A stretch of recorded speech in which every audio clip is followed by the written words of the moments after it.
I am so excited about today's video, and I think it's going to be super helpful, and that is straightening out a furniture base. A lot of furniture from the 80s, 90s, or even before have some really unique and beautiful details on the bottom of their bases for dressers, nightstands, and even buffets. But that can age a piece. It can be a lot harder to sell because of the lower variety of styles that it matches, and it can just be out of style. So I'm going to teach you how to straighten a base flat so that you can have a larger variety of styles that it'll match. I'm going to teach you 3 techniques today. The first one's going to be using a circular saw and making a DIY fence. The second one's going to be using just a circular saw with no fence. And the third one's going to be using only a drill and a jigsaw.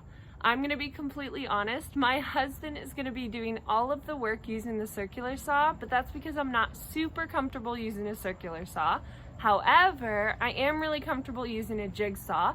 So when I'm by myself, I use the drill and jigsaw method, which if you don't have somebody around you who is comfortable using a circular saw, but you still want to flatten your bases, this is going to be so helpful because the third technique is very beginner friendly. So definitely stick around for that technique if you are just now learning.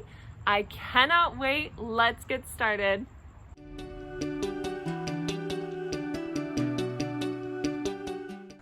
The first method that we're going to be going over is definitely the smoothest in my opinion, but as I mentioned before, it does require a circular saw, which is a little intimidating. So we're going to go over a couple of techniques to get the smoothest cut while using a circular saw. My husband is the type of person who lives by the whole measure twice, cut once strategy / saying.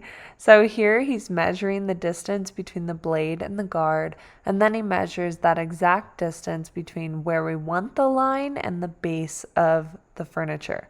And so honestly, I cannot stand the measure twice, cut once. I'm more of a wing it, if it looks right, then go for it type of person, but he lives by it, and his cuts are typically smoother, but I hate to admit that.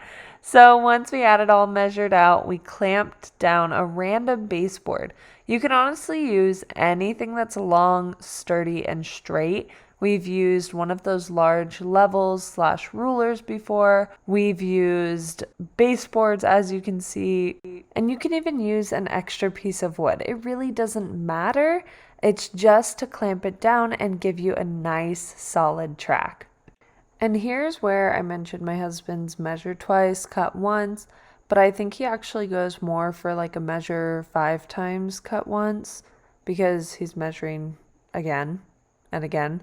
And so I cut a couple times out, but here he starts with the circular saw.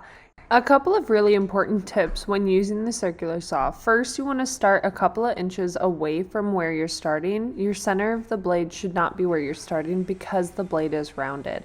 In addition, you want to start the tip of your guard on the wood, start your blade running, and then lower the blade as it's running into the rest of the wood. Now that you've got a track, you can get a clean line. He does also stop, as you can see right here, he stops where the guard stops. He goes over just a little bit, but he watches his blade really closely so that he doesn't cut into the leg of the dresser. Here's what I was talking about not going too far. He has about 1.5 inches between the leg and where his cut ended. So now we just need to finish that off with the jigsaw.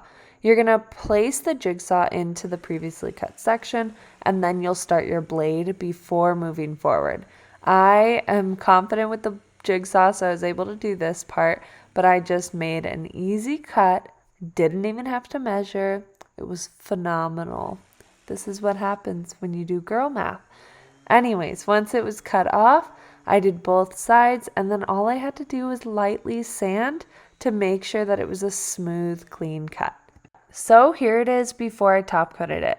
And here's a reminder of what it looked like before with that unique squiggly design. And here it is now, completely different.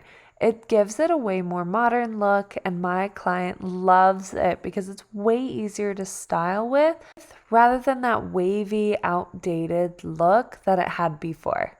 Next, we're going to move on to a very similar technique. However, it's not as smooth, it's not as consistent from what I've noticed, but it does require less tools and less resources. So this one is just using a circular saw without a homemade track. What I like to do is I do like to still give some kind of reference for where your line should be. So I like to tape off the areas that I need to get a smoother cut and to help prevent the wood from splitting, and then I get started with my cut. I think my delusional side genuinely believes that my method is better, even though you can tell after I measure it out and get a really smooth line using the leveler that my lines are still kind of crooked because of my point of references for where I marked it out.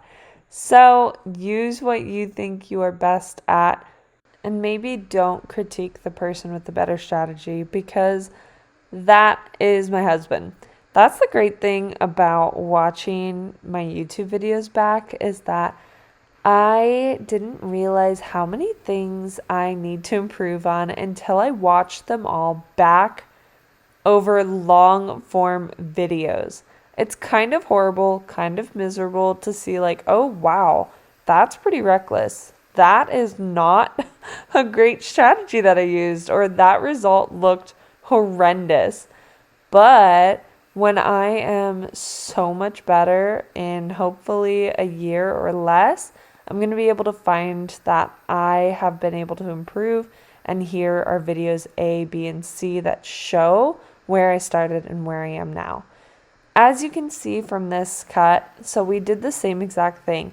We did the circular saw to start with, and then we went in with the jigsaw to get those corners because of the circular saw's rounded blade. But these cuts are not nearly as smooth. They were way faster than just doing the jigsaw, I will give it that. But without the added track that we had in the first technique, it gave us a rougher cut, and it slightly veered in a direction, which is fixable. It just will require a lot more sanding to get that line as straight and flat as possible. So here, this is one of the horrible videos that I look back at and I was like, oh my gosh, that was horrendous. But after a lot of sanding, here was the before and here's what the cut looked like after. So it's definitely not horrible. I should have dusted the piece off. That's another thing that I'm going to add to my don't forget, because you watched it in a video and it made you feel so much pain in your heart. So here's the last one, you guys. It is using a drill and a jigsaw. And look at that cut. Oh my gosh, look at that one too. This technique honestly is my favorite because I can do it all by myself and it makes me feel way better. This is where my husband was showing me how to do it. So ignore the fact that he is still helping me because I was learning, you guys. But now I can do it all by myself. So what you do is you take a drill and you drill out the corner pieces, because the jigsaw can only go straight and back. It can't go backwards. It can only go straight. So you need to have those drills so that you can have the jigsaw make that turn.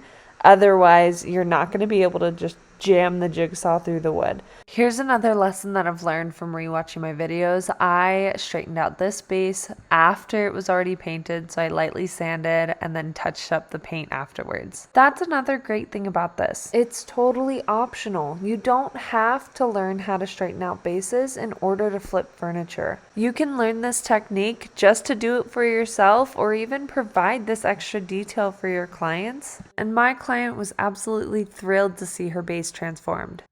Again, it had that outdated, wavy look to it, which there's nothing wrong with it. It's beautiful. However, it just didn't match my client's style, which is totally understandable. So those are the 3 techniques that I wanted to go over with you on how to straighten a base on furniture. Again, it's totally optional, but it really elevates your piece and it really helps make it more modern. I hope this video helped you guys, and definitely subscribe for more because next week I'm going to do a simple flip on these nightstands.